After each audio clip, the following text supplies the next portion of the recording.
श्रीमद्भागवते महापुराणे चतुर्थस्कन्धे अथ 39 प्राचीनबर्हिरुवाच भगवंस्ते वचोऽस्माभिः न सम्यक् अवगम्यते कवयस्तद्विजानन्ति न वयं कर्म मोहिताः। नारद उवाच पुरुषं पुरञ्जनं विद्यात् यद्व्यनक्ति आत्मनः पुरं एग्वित्रिचतुष्पादं बहुपादम् अपादकम् यो विज्ञाता कृतस्तस्य पुरुषस्य सकेश्वरः यन्न विज्ञायते पुंभिः नामभिर्वा क्रियागुणैः। यदा जिगृक्षन् पुरुषः कात्स्नेन प्रकृतेर्गुणान् नवद्वारं द्विहस्ताङ्घ्रि तत्रामनुतसाद्विति बुद्धिं तु प्रमदां विद्यात् ममाहम् इति यत्कृतं यामधिष्ठाय देहेऽस्मिन् पुमान् भुङ्क्ते क्षभिर्गुणान् सकाय इन्द्रियगणा ज्ञानं कर्म च यत्कृतं सख्यस्तद्वृत्तयः प्राणः पञ्चवृत्तिर्यतोरगः बृहद्बलं मनो विद्यात् उभयेन्द्रियनायकं पञ्चालाः पञ्चविषया यन्मध्ये नवकं पुरम् अक्षिणी नासिके कर्णौ मुखं शिश्नगुदाविति द्वे द्वे द्वारौ बहिर्याति यस्तद् इन्द्रियसंयुतः अक्षिणी नासिके आस्यम् इति पञ्चः पुरा कृताः दक्षिणा दक्षिणः कर्ण उत्तरा चोत्तर स्मृतः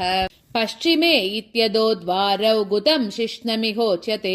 गद्योता आविर्मुखी चात्र नेत्रे एकत्र निर्मिते रूपं विभ्राजितं ताभ्यां विचष्टे चक्षुषेश्वरः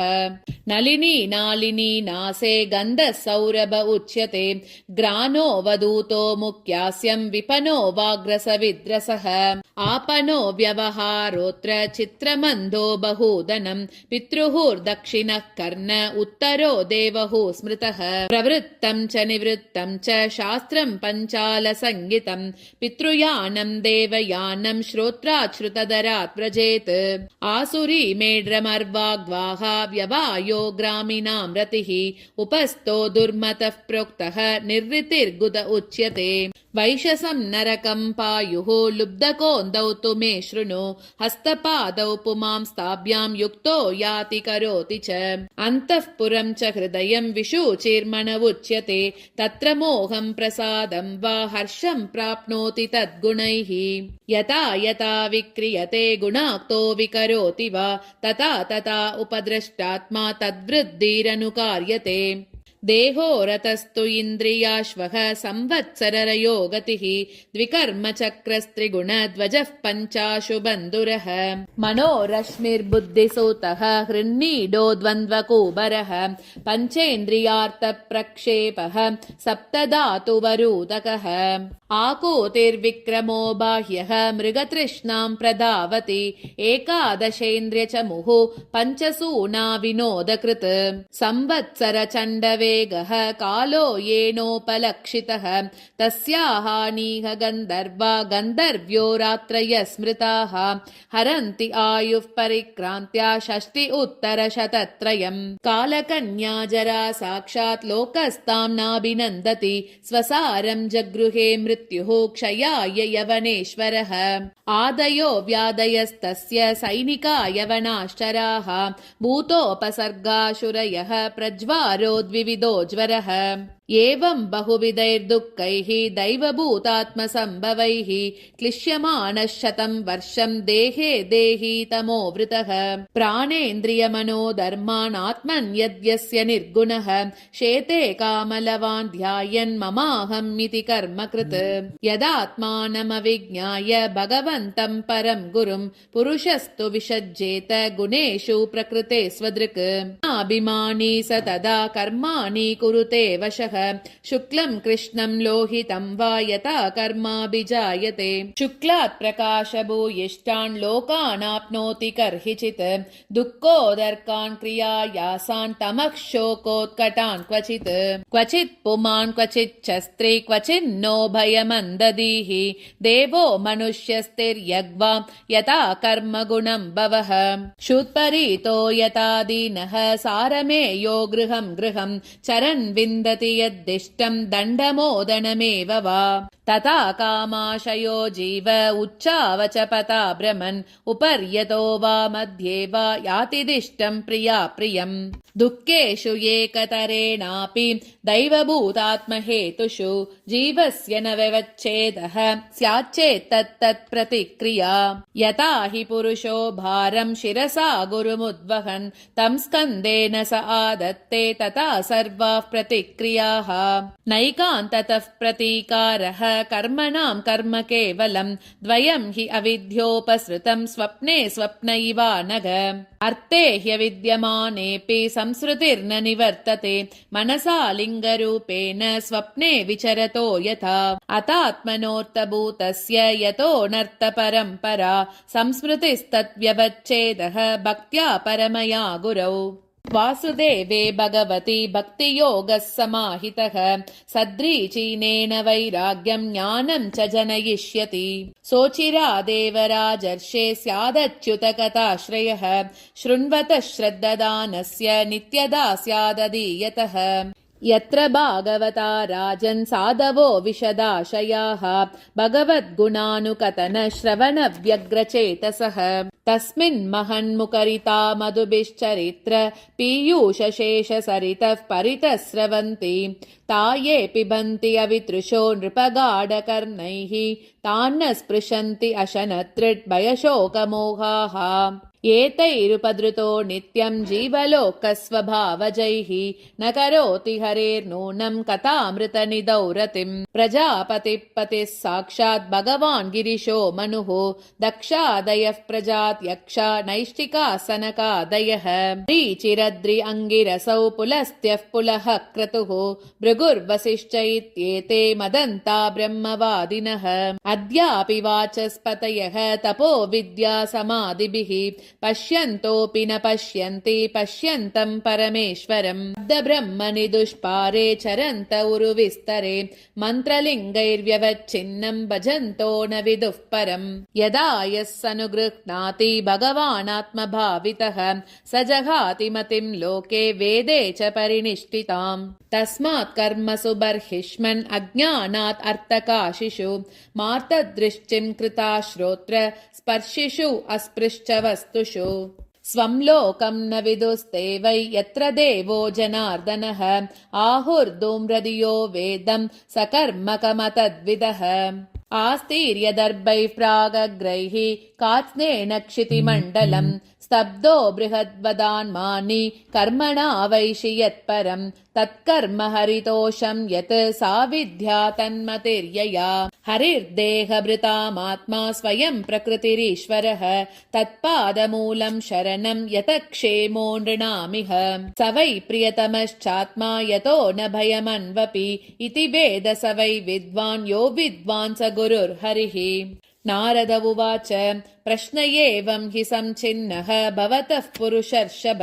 अत्र मे वदतो गुह्यं निशामय सुनिश्चितम् क्षूत्रं चरं सुमनसां शरणे मिदित्वा रक्तं षडङ्ग्रिगणसामसुलुब्धकर्णम् अग्रे वृकानसुदृपो विगणय्य यान्तं पृष्ठे मृगं मृगयलुब्धकभानभिन्नम्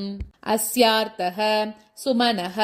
सुधर्मनां स्त्रीणां शरण आश्रमे पुष्पमधुगन्धवत् क्षुद्रतमं काम्यकर्मविपाकजं कामसुकलवं जैह्व्यौपस्त्यादिविचिन्वन्तं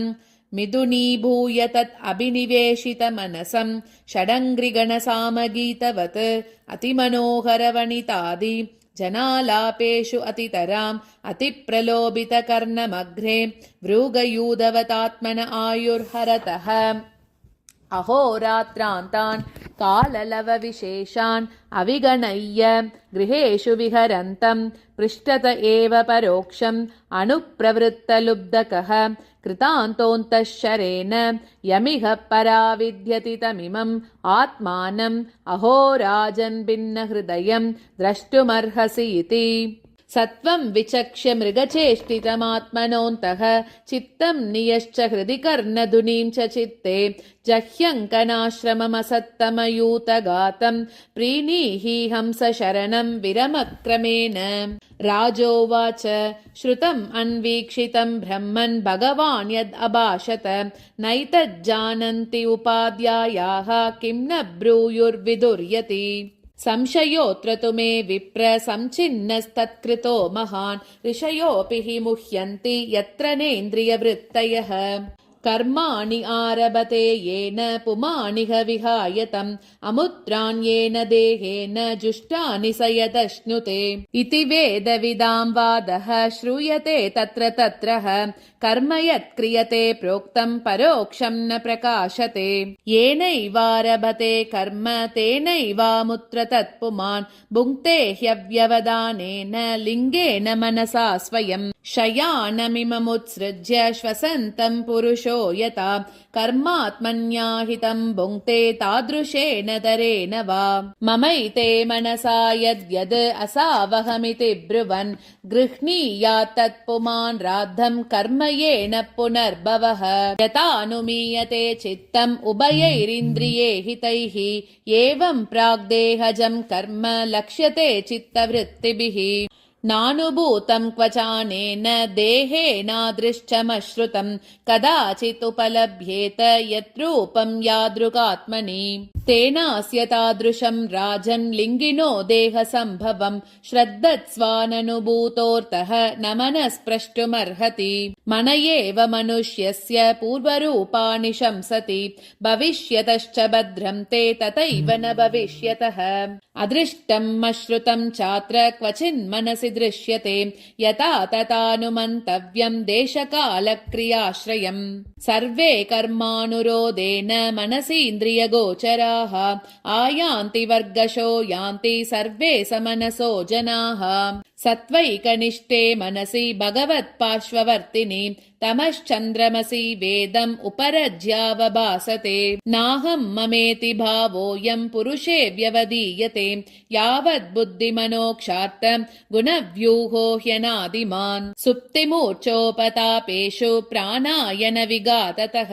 नेहतेऽहमिति ज्ञानं मृत्युप्रज्वारयोरपि गर्भे बाल्येऽपि अपौष्कल्याद् एकादशविधं तदा लिङ्गं न दृश्यते यूनः कुह्वां चन्द्रमसो यथा अर्थे ह्यविद्यमानोऽपि संस्मृतिर्न निवर्तते ध्यायतो विषयानस्य स्वप्ने अनर्थागमो यथा